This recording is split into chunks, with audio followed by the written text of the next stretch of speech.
Welcome to the Marvels, Mysteries and Midlanders podcast. Prepare to take a dive into all things mythical, eerie and downright strange. Stick around. You might just enjoy yourself.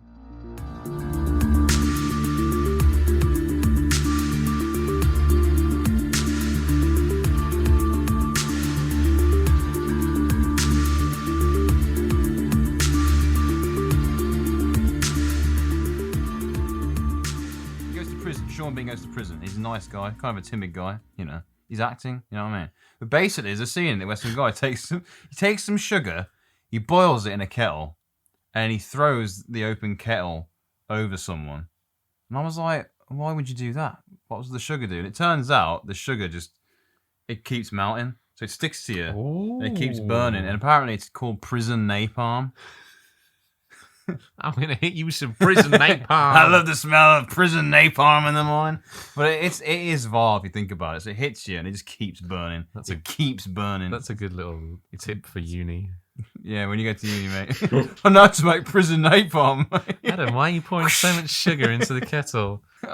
Touch my spices again, will you? It's amazing how good people are at thinking of ways to really hurt someone. Yeah, like, what's it called? Toilet wine. They make toilet wine as well. What's toilet wine? I think it's Is that like just wine making the toilet? Pretty much, but you can only make it in like prison. Yeah. How does that hurt you? It doesn't hurt you. Drink it. Oh, you get you fucked. Okay, fair enough. Oh, I was thinking more like Chelsea Smile and stuff like that. Oh yeah. Do you know what one of them is? Is that where you like the? It's where they cut the sides of your mouth and then they make you scream so that it splits it. Oh, it's gross. Lewis, how would you do in prison? You think you'd be a tough guy throwing prison napalm over everyone? That's probably what I'd end up being. Yeah. You know, transform into... Tough guy Lewis. Yeah. Yeah. Watch out everyone for tough guy Lewis. Prison Lewis. He's really, really buff and he doesn't care who knows it. Proper shaved head, a few tears down his cheek and he's ready to go.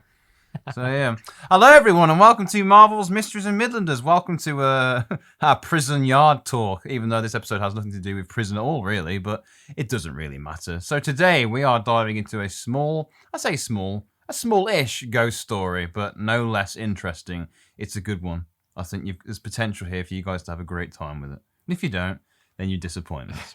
So yeah, I'm James Alexander, I'm joined by Adam, and of course, Lewis Carter. Hello. You fellas okay? Yes, very well, James. How are you? Jim's, I can't say your name already. Well, yeah. I'm good. I'm tired. I'm tired. The tiredest I've ever been, ever. Oh, probably. That's quite a feat. No, I don't know if I am. But I'm a new man. I'm a working man now, so, you know. You're a fucking wage slave. That's what you are. Slave to the wage.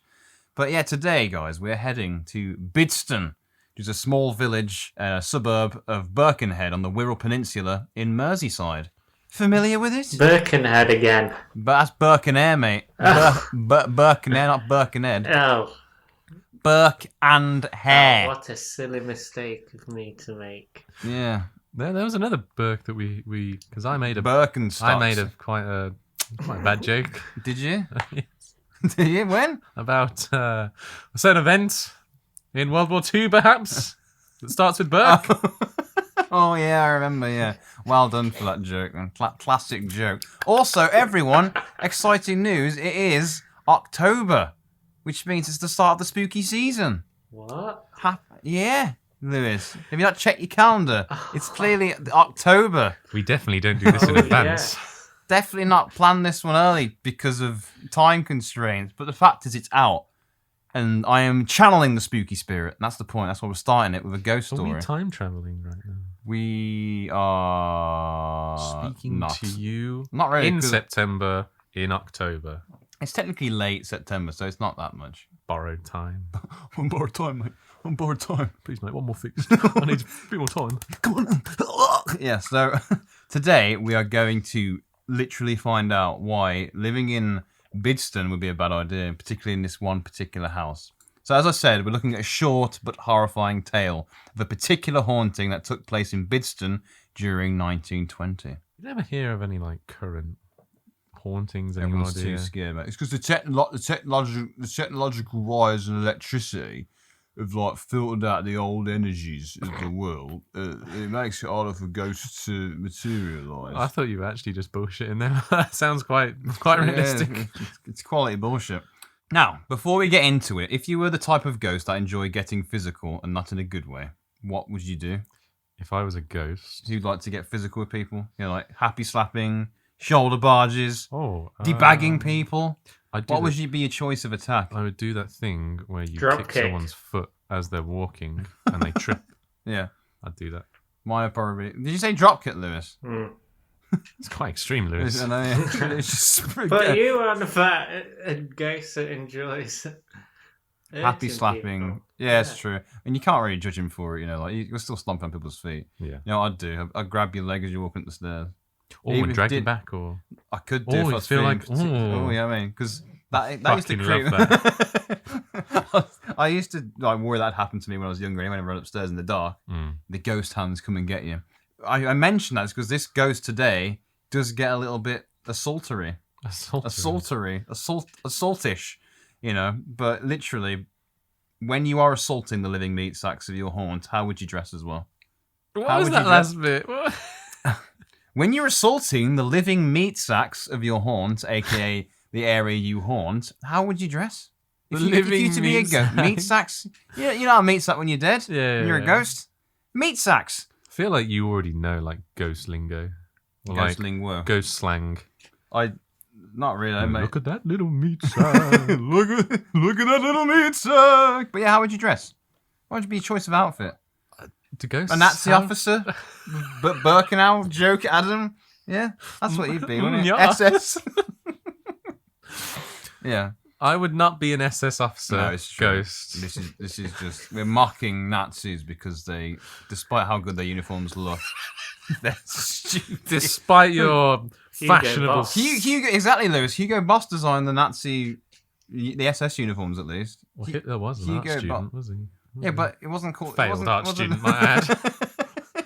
Yeah, but they're not But he knew designed how like to adult. market, didn't he? Yeah, he did by just shouting at people. But yeah, so how would you dress as a ghost? Oh god, probably wear some shorts. Which have your muscles out? I mean, it depends. Buff I'm- ghost. Oh, Is it cold in the ghost you're a world? ghost, so you're dead. So maybe. Why would I it's a even bit- need clothes if I'm dead, James? Well, go naked then. Be a naked ghost. I think I will. Okay, cool. Lewis, how about you? I was thinking naked. I'd say. Classic Or, Lewis. or seeing as I'm a particular like aggressive ghost, a wrestler costume. Like a luchador Like a leotard, outfit. Yeah. Would you bring the Mexican accent with it, or would you just keep your East Midlands twang? Yeah, I wouldn't have the mask. I'm gonna hunt the shit out of you, gringo. Just have the leotard. And no shoes or anything. No shoes. I respect that. It's a quality outfit, Lewis. Good job. You know what I'd wear? What? A tuxedo.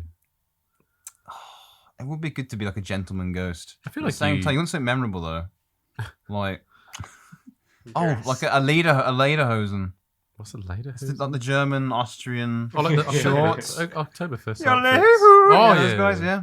That would be quite cool. But instead of going yodel, yodel, it would be like "Ah!" all night Yeah, instead. just- Yeah, man. Just Wales. Just Wales, mate. Wales all night. The lederhosen nightmare. So this story was found in a year-by-year record in the Liverpool-based Lancashire Spiritualist Society, which disbanded during the start of the Second World War in 1939. Now, our story briefly begins in 1919, where a Wirral shipping magnate by the name of George Webster died of an unspecified reason, leaving his vast wealth to his two daughters, 24-year-old Victoria Webster and 19-year-old Margaret Webster. Their mother had also passed away in 1901, 19 years earlier, whilst giving birth to Margaret. The family themselves originated from Neston, which is a 20-minute drive away by today's standards from Wirral. How would you feel? Okay, just there's a lot of questions today, but I need to get it out of you. How would you feel if your child was born at the cost of your great love dying? Obviously, it's an incredible clash of emotions, isn't it? Happy and sad emotions. What a which- divergent. What? What a divergent. I just when I was writing it, I was thinking about it, like, because there's people out there who have been through it, Yeah. and A lot of people resent their kids when that exactly, happens.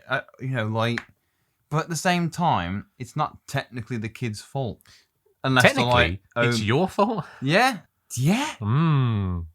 Penises are a curse to everyone. I didn't ask to be born, Dad. You're not my real dad. Yeah, but it's you think about it, because I was sitting there just trying to get empathetic and feel how it'd feel, and it's awful, Yeah. obviously. But you know, I don't know. I just thought I'd ask you, see how you'd feel about it. I think I would be sad. I'd be sad that I have a child. Yes. In general, Otherwise, he's single my. whether the mother died or not, I'd be sad. Fuck. Well, there goes my money for the rest of my life. No, I would love a child. He says, gritting his teeth. Yes, I would love a child. Whether it's related to me or the mother, it's irrelevant. Hey, you, Lewis, you'd be a big time daddy. What? Am Lewis I is a big time Lewis is daddy? a big daddy. Big time daddy, Lewis. Big daddy. I don't know what kind of. Plenty of sprogs Yes, running I'm a around. big Lewis's daddy. garden. He's the big daddy. Yeah. Big Daddy Carter. Okay. Yeah. Well, that's answered that question, so thank you both of you. BBC. Just to answer your previous question Yes. that you didn't ask me. Yeah, I'd be sad. You'd be sad as well. We've all agreed we'd be sad. I maybe shouldn't have asked you that question, but I just felt like, bringing it out there. Anyway, the Webster girls bequeathed their father's fortune and found a lovely house to buy with their newfound wealth. Before long, they had moved themselves into the house and they found their neighbours agreeable enough. The two young women in their prime were said to be quite the attractive duo and were enticing a lot of male attention in the local area. Like that. Typical male attraction You sound. fucking slag.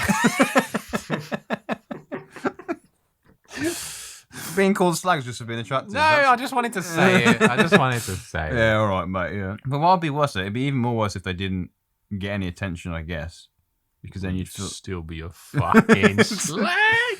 I've just got an image there of like just a crowd of men outside the woman's house going, "Hey!" One of them saying, "Yeah, the slag thing at him," and just all the worst possible pickup lines. You know what I mean? Yeah. Like, "Did you fall from heaven, Bab?" Aren't they in Liverpool? Sorry, What's happening to them there? Are they dying? I like your male enticement. heaven, mate. You're an angel, mate. There you go. No, that's just like a man just kind of like aggressively pelvic thrusting involuntarily. Yeah, I like how your impression of the male like enticement is your same voice as the deep throat. Interesting, James. Yeah, at the end of the day, all men just make that noise when they flirt. Mm-hmm. What, Bab? I'm gonna come up with a moustache ride. What a moustache ride. Fuck's sake. You're right, Bab, you fancy a moustache ride? Exactly. You've been on a dating scene. What's some of the best pickup lines you can think of? Yeah, look, I almost expected it up and down there. Like, you've been on the dating scene. You've been lonely. So The dating scene is quite nice, yes. what's the best like pickup lines you've heard though? I don't know. You just don't do pickup lines. You just like, Yeah, but some do, don't they? yeah, it's just cringy though, isn't it? Oh yeah, absolutely, Like, it is. if Sometimes you get desperate. sometimes I don't know. If I had to go up to someone, I would not use a pickup line. I'd be like, Hello. "Hello." Hello. I would know. Can you hear me? I would never, ever go up to someone and ask them out. No way. Like straight up going. I'll be no. Just wondering, babe, if you fancy. Me and the lads thought you were proper fit, so we thought we'd. Go out for Do some you want to balls. go out for some? You fancy like a couple of lagers down at the Rovers? What? The local The mine. local pub. There's bad pickup lines though, and I can't think of it. But I've heard did you fall from heaven because you're an angel? Yeah. And what about you, Lewis? You got any quality pickup lines? I can't say I do. Come on, think of one. Oh, it's not a pickup line as such. They do really cringy ones where they have like a literal lime on the bar or something. It's like, drop my pickup lime. Oh no! Yeah. Pickup line? Yeah. That's disgusting. How dare you? Reminds the reaction is just, in Family Guy where Peter Griffin just snaps his neck on the snares. Snares? Stairs. It's the snare drum. I feel like that is what if I heard it, I'd have to do that. Oh, do you want to hear a bad one? Yeah. Roses are red, violets are blue. Yoda I am, and go out with me you will. Will you? I was going to say, that's a fucking right. Yeah, roses are red, violets are blue. Yoda I am, and go out with me, will you? Wouldn't it be go out with me, you will? In Yoda speak. Can't even get that right. That's a bit demanding, isn't it? I know, yeah. Go out with me, you will. A bit aggressive, Yoda. Are you French? Because I fall for you. I thought That's no. not. Do you know what? I'm researching important dates in history. Yeah, do you want to be mine? yeah, exactly. And one more. Guess what my clothes are made of? Oh, cotton mostly. Guess what? Oh, cotton mostly. I don't get that one, James. I'm I was That's legit the going to best say one. cotton. Most clothes are made out of cotton. Cotton. Like a massive, they go up to him like really smiling, and go, guess what my clothes are made of? Cotton. And just stare at them in the eyes, like completely dead faced, soulless. Do you want to go out with me? Do you want to go for a pint? Can I buy you a drink? Please, just want some attention. Anyway, back to it. In December 1920, Victoria Webster evidently found a diamond in the rough sea of lads and went out for a night on the town with local government clerk named William. At this Is it William Williams? It's not. No, he died in the mines, mate, many years earlier. So, My bad. Yeah, have some respect. Lapse of memory. There.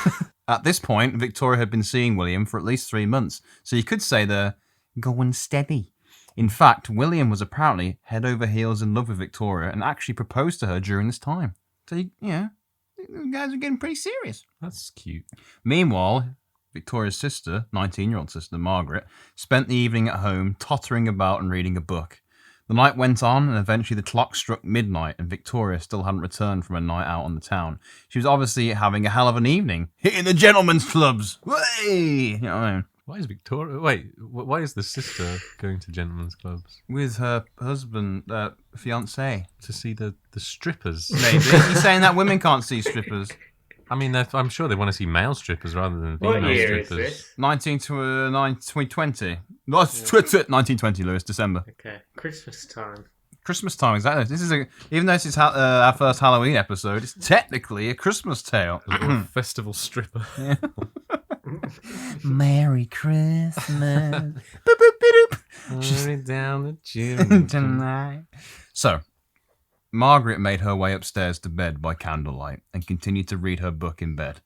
And in time, she started to feel herself dozing off. Just as she was entering the land of Nod, she suddenly heard a shuffle in the downstairs of the house.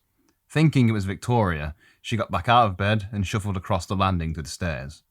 Looking down into the darkness, apart from the slight illuminations from the street lamps, she shouted, Is that you, Victoria? Vicky? Is that you, Vicky?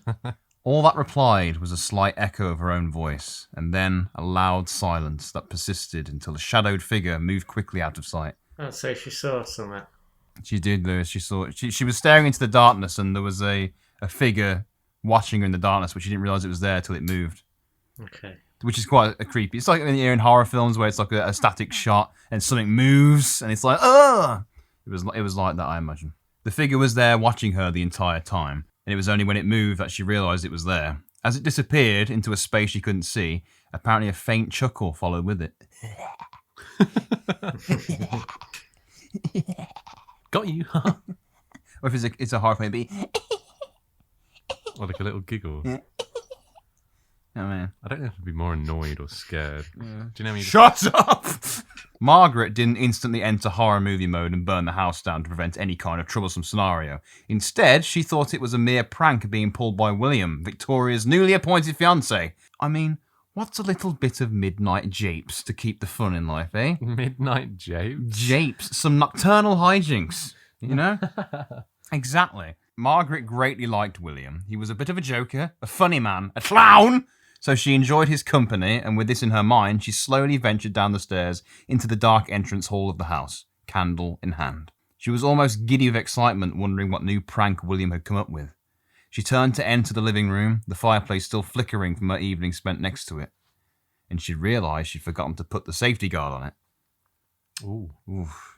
That's how Casey Affleck burns down his house and kills his children in Manchester by the Sea. I've not seen the film, so thanks for spoiling it. And thanks for spoiling it for everyone else as well.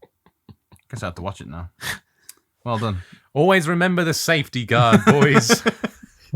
In her rush to close it, she missed yet another shadow move past her. As she played a little game of hide and seek with herself, peering behind furniture, under tables and behind curtains. As she approached, Margaret failed to notice what was watching her from the hallway. As she turned, a candle lit up the hallway in front of her, revealing the shape of a tall, thin man. Immediately, possibly thinking it was a very elaborate prank, she noticed some strange details about the man. He was wearing a long, curly white wig. He was a barrister. Sorry, I think I've come into the wrong house. Yeah, the kind of like a long, dandy powdered wig almost. Dandy powdered. Yeah, the dandy. Some dandies wore like long, curled wigs as what's well. a dandy? Dandy's like a fancy man. Oh, I didn't know Yeah. that. Yeah, he was wearing this long, grey, curled wig. So, like you said, like a barrister. But I don't get why they still do it over here. But after looking into it, it's because apparently it brings a sense of respect and formality to proceedings. Oh, the old ways are dying, Nothing aren't respectful about law these days, guys, I tell you that. Aside from this, he was also wearing a very fancy embroidered blue satin coat with large turned-up sleeves, a very 18th century fashion. Beneath his coat, he was wearing a silvery waistcoat, and instead of a simple pair of trousers, he wore outdated breeches to his knees. On the lower part of his body, there was nothing. I'm just joking, there was. He was wearing white stockings, and finally on his feet were square-toed shoes with the classic brass buckles on top of them. So like I said, Yeah. bit of a dandy. He's a classy man. Classy man. But why is he... Classy ghost. But why would you say he's in the house? Maybe he just wanted to practice law and he had Ask nowhere him. else to go. Ask who? The dandy man. Okay, that's how you'd find out why he was there. Yeah. Fair enough. Imagine like an alternate universe. Instead of the Candy Man, it's the Dandy Man. Dandy man. Dandy man. Dandy Man. Dandy Dandy man. Man.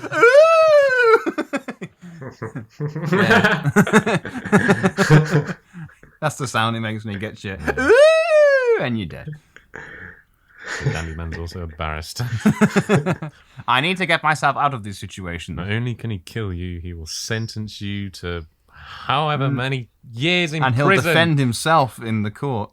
A Your corrupt Honour, I choose to barrister. represent myself. Yeah, corrupt barrister. Maybe his reason for being there was to indulge in some late-night fancy-free and leisurely activities. Or maybe it was just William really upping his costume game.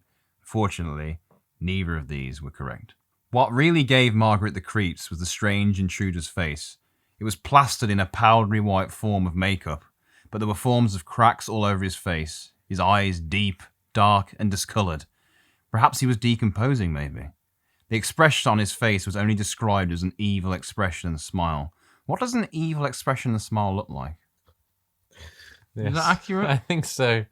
I think, in respect to your shirt, it would have to be a Pennywise, a Pennywise like smile, yeah. Oh, hello, Margaret. Something like that, yeah. I don't like that. Don't do the Pennywise voice. Don't do the Pennywise voice. Do you like my wig, Margaret? Yeah, exactly, yeah. I think Pennywise would be a good barrister. Oh, technically, he is. Your Honour, He'd make I a good- choose to represent myself in the court. Yeah. Maybe I think he could. I think he'd pull it off. You just eat everyone, or you just do the deadlights. Yeah. You forgot your argument. Oh. So yeah, maybe.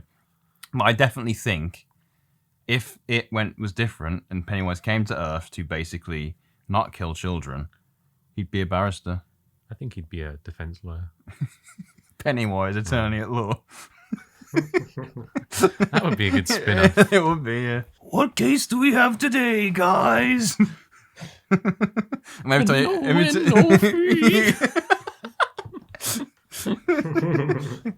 you been vaccinated? Have you been in an accident at work that wasn't your fault? They call me Pennywise at law. What are we saying about the laugh? Sorry. But yeah, I think, guys, if anyone's out there, any movie producers listen to this, let's get it going. Message Stephen King, see if he's interested. Marvels, mysteries, and Midlanders? Before long, the mouth of this strange spectre elongated, released a guttural howl, and then he charged towards her. Something like that. So at this point... Something like that. So at this point, what would your course of action be? You're in the hallway, fancy man in front of you, his jaw's gone a bit long, like the mummy. Probably not as long as the mummy. And he lets out this... Tap. And then he does like a guttural howl at you. A big- Split second, what would you do? Shit myself. Like, just instant bowel evacuation. Yeah. I don't know, I'll fall backwards, I'll fall to the ground probably. Like straight. Yeah. Yeah. I'm thinking a similar thing. No, you get him in a headlock and be like, "What are you doing in my house?" And then I'd sweep. Like I'd fall over, I'd be in shock. Yeah. Yeah, And then I Lewis would just compose fall in charge. myself and do a leg sweep. Like Mortal Kombat style. Repeatedly. Finish him with an uppercut. Lewis has got his flawless victory. Well done, Lewis. So Margaret had some sense. She thought it was best to call it a day and charge headlong into the parlour and slam the door behind her, leaning all of her weight upon it. At this point, you could say that Margaret was positively shitting herself, as we all would be. I think she would be negatively shitting herself. It's going back up! No. Imagine just leaning against the wall and shitting. This is great! The best Yay! situation I could have hoped I've for. been constipated for weeks, yeah. Ghost just comes and slips on it. Oh! Yeah, so this dandy daddy-o was trying hard to get into the door, smashing into it over and over and over. And then she felt the intruder go away. But the intruder felt the need to show off his physical prowess and began to slam the door even more. Bam, bam, bam. And he stopped again, halted, only to back up and charge the door like a strange wig-wearing bull. And upon impact, Margaret was launched across the room and onto a table. Ouch. Is this guy not a ghost? He is a ghost. Can't he just go through Run the wall? through it. No, that's not part of my capabilities. That's not canon. That's just something from children's books and movies, mate. Yeah. So he launched her across Okay. the room. So if you were a ghost and you wanted to get stronger, you just like ghost workout. You just got naturally supernatural strength, so don't worry about it. The more evil smiles you do, Oh, okay. the more stronger you levels become. get. You sit in the corner going, evil smiles. I feel so ripped right now. Yeah, that's how it would work. Do they go on a ghost diet as well? It goes to diet. I don't know if ghosts can gain weight. Well, they can gain strength apparently, James. Yeah, but that's through supernatural drawing of energy, not physically eating food. I'm sorry, no. No. I don't buy that. Can I have some ghost protein? Some ghosting. That's another one for our supernatural playbook. Gulgasm and ghosting. Yeah, exactly. An ectogasm as well. Ectogasm Yeah. as well. As she scrambled to get up, the nightmarish fancy man began to pursue her around the damaged but still standing table, taking swipes at her where he could. Yeah, by the way, his nails were disgusting. He had rank-ass nails. He was taking swipes at her, and Margaret, in this pure state of terror, found herself completely unable to scream. And I don't know if you ever had that in a dream where you tried to scream and you can't, but I hate it. The sensation of not being able to scream is horrible. Oh, you didn't say, oh. So you just have white It's noise. just like, yeah, basically it's just, there's no scream coming out. It's just yeah. complete fear seized your vocal cords. Never really had that. Well, someone's not scared of anything. Lewis, what about you? Have you ever had a kind of alpha over here? Well, this is James? these two guys who want to do a Ouija board because they don't believe in ghosts, and here I am going, no, don't do it, no. That is true. It's true. If it ever happens, we'd have to record it because you guys have a great time and I'll be there crying in the corner. we can only do it in your flat, though. You're not doing a Ouija board in my flat. I'm not dealing Yeah. with any malignant or insidious, sinister forces in my flat. As she ran, she noticed she was no longer being chased. The intruder, instead, stood a few meters away on the other side of the table, and in what was reported as a strange and chilling accent, said, Now, my pretty one, stay still for I must have ye. Was he from? Was he had the little Scouse accent as well? Yeah. No, yeah. I mean, I know it's based in Merseyside, so that everyone had the accent, and I don't deem the Liverpool accent as strange, but unless you went, that's more just a weird voice than a strange I'd be more accent. scared than that voice than the other one. Like Taz. If I, Yeah. the Scouse-manian devil. Now, my pretty one, stay still for I must have ye.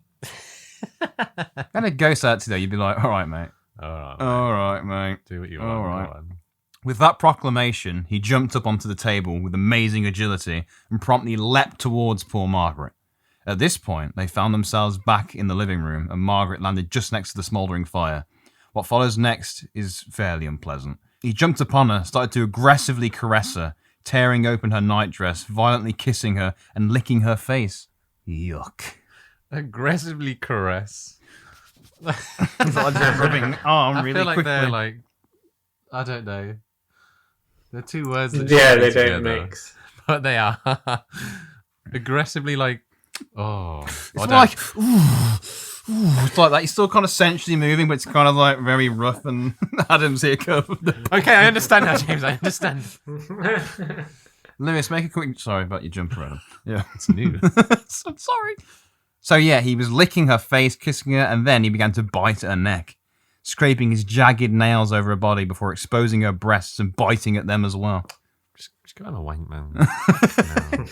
Have a wank and rethink your life, mate. Have a wank and have a Yorkie. It's not for girls, Why remember? do we always go with the Scottish accent? It's just the one you enjoy, and you know, we probably should stop doing it. We love Scotland. Scotland's great, man. I wish we could spend more time there. The North in general. So he was biting at her neck and her breasts, and then Margaret was completely powerless. Can you imagine like like going from one to the other? Just Oh, he's gone to the neck again. Oh, he's a very aggressive and should I say? I feel like he needs to speedy give lover. both of He them needs to- if he- the yeah. equal amount of attention. Yeah. At least he's considerate. But don't spend time on the boobs. She's not going to enjoy the neck action either. Margaret was completely powerless. Her strength had left her until she saw the hot fire poker still in the grate. As the intruder continued to violate her, she grasped it. Before he could realise what she was doing, she forced it straight into his eye with a loud sizzle. So, again, he's a ghost, but he's getting physically hit by it. So he's a strong enough ghost to have a physical form. He could have taken control of someone and then just mutated or whatever. Mate, mutated. Biological ghost mutation, Yeah. is it? That's a new one. So this fancy-dressed reprobate let out a hideous loud howl and then viciously clawed at her face with his nasty nails. But she didn't let this swipe put her down as she instantly bounced back with another good fire poker, nonce bash over his head. Nonce bash. Nonce bash. Take this nonce. Yeah. It's noncy behaviour. There's no consent. Therefore, he's a nonce. But before he could continue his ghastly work, Margaret found she had gained the ability to scream once more. And with one loud, blood-curdling scream for help, the figure bounced back in horror. Now, at this point, Margaret was a bona fide badass. She was ready for anything. And she actually followed him, hearing his footsteps stumbling down into the house's cellar. Knowing there was no way out for him down there, she turned around, burst out into the street in a terrible state, calling for help. So, eventful evening so far, eh? Fucking hell. She just wanted to read a book as well. Yeah, she went to bed, and then Mr. Dandy over here just started getting all violatory. Do you know what? She was so into that book that she took it from a lounge living area to bed. Back to bed, yeah. That's the equivalent of watching TV downstairs, going upstairs to watch TV in your bed. I'm going to watch the last half of Pete's show in my bed, I think. Then she gets sexually assaulted Pretty by a much, ghost. yeah. So after calling for help in the street, several neighbours rushed out to check on her well-being, whilst at the same time, William and Victoria had returned from their big night out at the gentlemen's clubs. We assume. Margaret told the locals that the man was inside her cellar, and with that, William and a gang of local men charged down to confront him, to give us some sort of fight scene similar to the end of It Part 1 as well. So we kind of, when they're all around him, just kind of messing him up. Yeah, exactly. So just imagine that scene. Disappointingly, though, the lads had nobody to beat down on and they left, all pent up with nothing to swing at. There was no one in the cellar at all. That masculine rage going through them. Exactly. Testosterone-fueled cellar and no one to beat down. So you know what they did, don't you? They blatantly went into an alley and just had a late-night fight club instead. Oh, I was going to say, you know what they did after that? They just fucked each other, didn't they? I mean, maybe, whatever gets the pent-up rage out. You gotta do what you gotta do. If having a big gangbang's one of them after not getting to beat up a dandy man, then It takes all you sorts do to that. make the world. It does. Oh, God! Upon telling William and Victoria the tale of our 18th century attacker, they both thought it was a little far-fetched. I mean, it's not every day you play an aggressive game of hide-and-seek with a pissed-off dandy, is it? The first thing they thought odd was the series of love bites across her neck and chest and the scratches on her face. Because obviously, ghosts don't do that. Victoria's first thought was that Margaret had been secretly sleeping with a local boy, but he'd fled upon hearing Victoria would be home soon. Though Margaret stuck to her guns and was adamant that it had happened. Oh, it's just loads of things going through my head. Say 'em. Mainly she was having a way with a local boy. Thought, who's the nonce now, Margaret? Not a literal little boy. A young gentleman. A man still, yeah. Not a... Oh, you know what? Doesn't So matter. she's in the midst of either sticking with a story which is not really believable. Yeah. Or what? What did she do? Or admitting to having a bit of hanky-panky with a local boy. What would you do? I've been attacked by a ghost. I'd say I've been attacked by a ghost. Yeah, but you're just gonna be like outcast then, aren't you? Well, yeah, that's the thing you got to think about legitimacy to stories as well. Because when you start saying, you sort of ghost, you had this attack on your life and whatever, people start to call you a crackpot if you got abducted by aliens. But why would you go that far to kind of almost discredit yourself? Because you gain a bit of fame from it, but at the same time, why would you go that far? And some of them really go far to discuss the story. Why would you go that far though and just ruin your life over something that didn't happen? If it didn't happen, Yeah, I suppose people indulge the stories quite a bit as well. Exactly. There's people out there, they are going to get some love for it as well, I suppose. But Yeah. it depends. But the annoying thing is with the people who do fake it, discredit people who've had experiences, because when they get proven to be hoaxes, people are like, oh, well, if that one's a hoax, that one's got to be a hoax. Yeah. A few weeks later, Victoria and William were returning to the house after Sunday Mass. As they strolled down the lane, they saw someone peering out of the parlour window. They initially thought it was Margaret, but upon closer inspection, it was the evil 18th century assailant, once again glaring with that evil, smiling expression. He loves a good smile. He's charging up, man. He's charging up. Just you wait, Victoria. Just you wait, Victoria. Oh, yeah. Get inside. How do you do a fancy Scouse accent? Just you wait, Victoria. Yeah, okay. Come into my mansion. Humblest abode. Got a nice plate of pheasant waiting for you, babe. Nah, it's not. I've lost it. Babe. Babe. Not long after this sighting, the Webster girls learned that the previous occupants of their home moved out in a rush previously because they accused the house of being haunted. So, the dandy man had already struck before. They went on to say that this sinister apparition had been making appearances all over the house. He was peering from the shadows, but they became truly concerned when they'd seen the sinister dandy standing over their youngest daughter's bed in the wee hours of the morning. The Sinister Dandy. The sinister dandy. Dandy is just the episode is called The Evil Assailant. I think you should rename it The Sinister Dandy. But the sinister dandy is good. That would be good. Fuck! You got me there, baby. But yeah, the family moved out after putting up with all this ghostly shit when they seen the dandy standing over their young daughter's bed in the middle of the night. They said he was staring at the girl with a twisted, lecherous look, which means a look of offensive sexual desire. Offensive? I am offended by how much you want to fuck me. And their daughter was a child, so... Well, You're not on it today, I'm man. sure she would also be offended if, she has the concept of sex or, That's why... Moving on. Yeah, just stop. Moving on. If an exorcism didn't do it, moving out certainly would. Sexorcism. Yep. Yep. Time moved on, and aside from a few other glimpses of him, the house remained relatively safe. Fast forward to 1922, where a water pipe burst in the Webster household, and the workmen brought in, set up a work site in the cellar, as that's where the pipes were. Whilst digging away, before they even reached the pipes, they felt a hollow thud emanating from the end of their shovels. Upon further examination, they realised it was a coffin, an unmarked one made with red mahogany, which is actually quite cool. Actually, that's a nice little coffin. That is quite cool. They instantly called in the local authorities who arrived and made preparations to open the coffin. Inside, they found the skeleton, dressed in the exact tattered outfit of the evil assailant / sinister dandy, with the big white wig and all. With the big white wig and all. But who was he?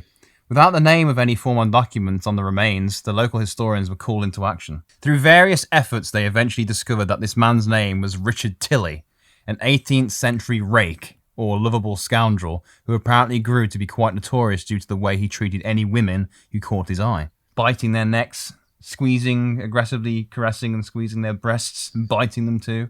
Come on, Bob. Oh, Tilley. Come on, mate. Yeah, Tilley. Aside from his appetite for assault, he was also quite wealthy and had a keen interest in the dark arts. The dark arts in this case being devil worship. Now, in this case, we don't mean he was a Satanist, but more someone who was very much invested in summoning demons or dark spirits. His list of despicable acts eventually landed him in hot water, and soon enough, he found himself charged with a list of accusations: sorcery, sacrilege, blackmail, rape, and even ritual murder. I love the shift of blackmail. Sacrilege, blackmail, like trying to think of like little things. Loitering, Like, he's in court already, and it's jaywalking, being rude, poor manners, not covering your mouth when you cough, bastard. Though who the victim of this ritualistic murder was had not been recorded, regrettably. Tilley, despite being probably the most hated local man at that point, still managed to bribe the magistrate responsible for his case and managed to get off scot-free by living in obscurity for the rest of his days. Though Tilley may have gotten away with his crimes, how he spent the rest of his days and how he ultimately died are a mystery. I mean, how the hell did he end up buried under the floor? It's true. Someone had to put him there. Yes, exactly what I said here. First of all, who even buried him under the Webster's house?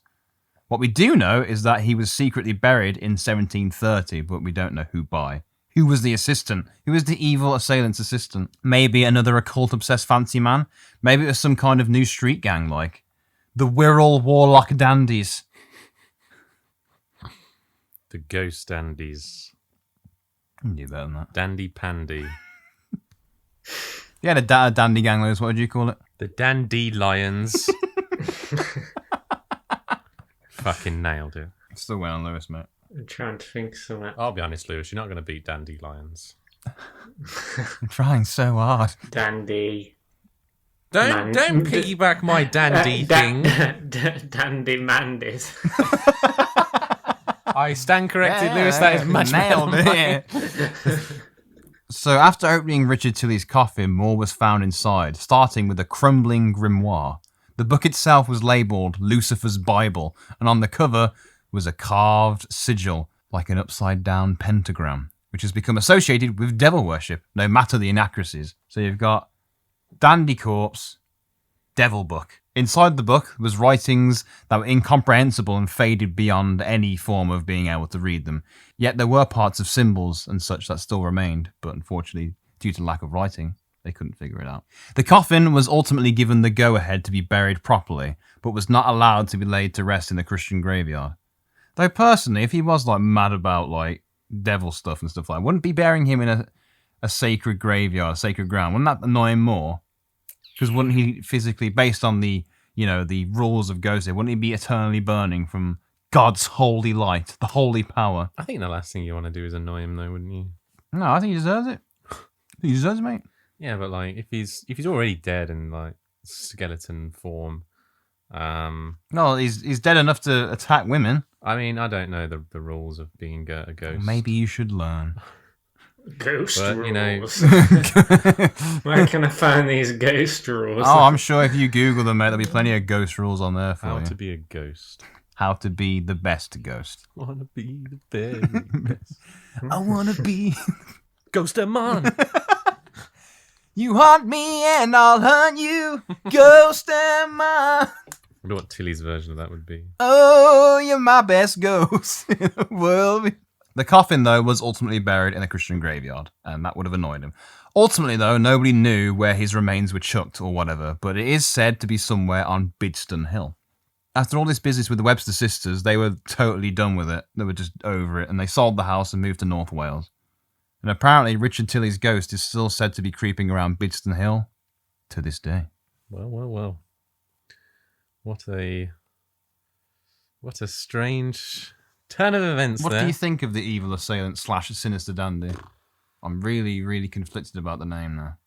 Sinister Dandy. It's so much better. Yeah, it is. He seems like a very angry fellow. Very horny fellow as well. Definitely got a lot of built-up feelings, pressures. Yeah. He's like Yeah. a ghost incel. Ghost neckbeard. Yeah. Just a ghost little neckbeard. Nice guys finish last. I think it was quite grim. Yeah. It's Not as grim as More for Mine, though, surely. Well, I don't know. I don't think you'd want to be touched up by a ghost. That's true, but I wouldn't want to die in a mine either. It's a different kind of thing, isn't it? Has he... I mean, I don't know if this has ever... this come up in the notes or anything, but did he actually go through with the full acts any time? Or... Well, that's all I've got on Richard Tilley, so... Okay. He I'll do got... some All I'm going to private say... all I will say is that he was convicted of rape when he was alive, so... Oh, okay. So he definitely went through with it at some point, unfortunately. Jesus.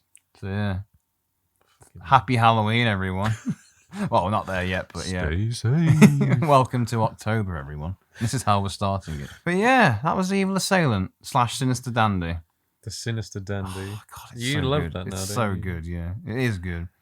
But yeah, guys, that's it. And now, stick around because it's time for Lewis's Thing of the Week. It's not a podcast. It's a way of life.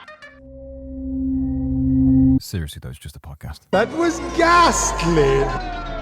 Thing of the week. www.facts.com. I've just loaded up the site. Let me just find one. Yes.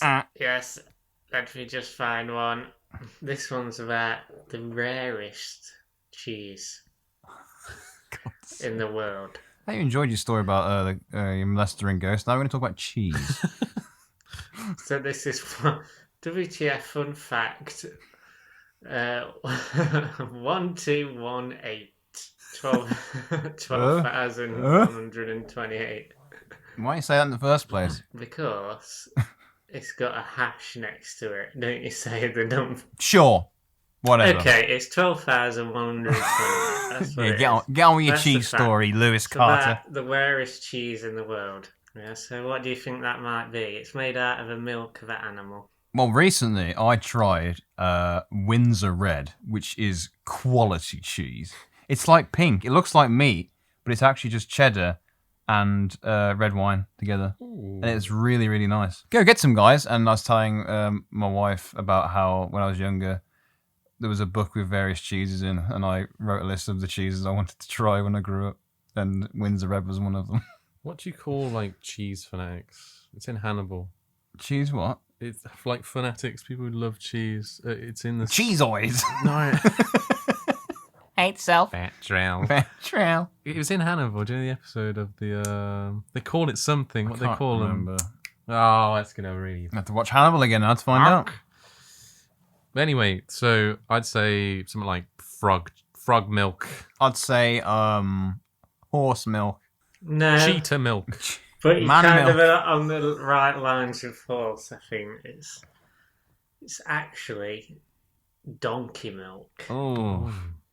Donkey milk. Do donkeys have milk? They do. They do. We'll find a They way. do. We'll make the milk. But apparently, it's very difficult, or many people thought it was impossible to make cheese out of it because the liquid doesn't congeal. Ugh. That's a lovely word. Congealed milk. Have Which- some congealed milk. This donkey milk is uncongealable. Which I think it needs to for you to be able to make cheese. But this Serbian cheesemonger. Lose his Never heard face that word when he before. lifts up there. Cheesemonger. Cheesemonger. Have you heard of the cheesemonger before? Yeah, he's figured it out somehow. Fuck off, you cheesemong. No, I don't. I've heard the word monger before. Where from, James? Like, fishmonger. Yeah, sure. Thank God for fishmongers. Yeah, sorry, let's carry on. What's the cheese all about? It's donkey cheese, and it's very expensive called? because it's the rarest. So a kilogram of cheese is made up from 25 litres of donkey milk, Fucking hell. Poor donkeys, man. of which the milk can cost 40 quid per litre. What? Is it even nice? Quick maths. 800. Hey, that's £1,000. And What's- and the cheese sells for £880 per kilo. But again, has it got like reviews for tasting nice? And is it just called donkey's cheese? Well, it's been christened ass cheese. Oh, Hey! There we go. Well done, everyone. Well done. That's cheese. Ass cheese. Yeah. Which means it must taste like ass then. How do you know what ass tastes like, Takes all sorts to make a world, mate. They also calls it pure. Pure? Pure. Yeah. Sounds like an energy drink. Hey, bro, want some Pule? Very aggressive energy advert there. Would you try Pule/ass cheese, Lewis? I think I might. Yes, I do like. If I didn't it. have I to do pay like for it, I would. cheese. Yeah. Would you try that cheese with the maggots in? No, Living I don't maggots. think so. Nah. No, me neither. Sickos. This one's particularly good for you, though, it sounds. It's got a lot of protein, calcium, omega-3 fatty acids. Oh. Has 60 times more vitamin C than cow's milk and is low in fat. So I think you're getting some good value for money there in terms of Nutrients. nutrients. This Exactly. episode was sponsored by Ass Cheese. And that's it. That's it. That's Fantastic. Lewis, once again, you are revealing facts to me that I did not know existed. I've heard of goat's cheese, man cheese, cow's cheese, but never donkey cheese. Sorry, never ass what was cheese. that? We say man cheese. No, I didn't say that. But yes, thank you so much to all of you for tuning in on this first proper October episode. The spooky season is coming and it's exciting and I love it. And we've got lots for you to look forward to. And you can be involved in one of them if you really want to. We're doing an episode about eyewitness accounts. All the weirdest things that have happened to you, unexpected, ghosts, aliens, anything cool and you want us to talk about, let us know. Send it to our email at marvels.mysteries@gmail.com. If you want to even sweeten the deal even more, you can put down who you want to read out the story for you. I mean, everyone's going to obviously say Lewis, but give them the choice anyway. It's always got to be Lewis. It's always Lewis. Always Lewis. But yes, so that is that. You can reach us on that email. You can also find us on Instagram at Midlanders or Midlanders. There we go. Yeah, it's that easy. So do get on it, guys. Do get on it. So thank you so much for tuning in. Any last words, gentlemen? pure. There we go. Well done. Ass cheese. Yo! But yeah, thank you so much, everyone. Have a great week, and we'll speak to you then. Bye-bye. Goodbye. Bye-bye. Bye-bye. Bye-bye. God.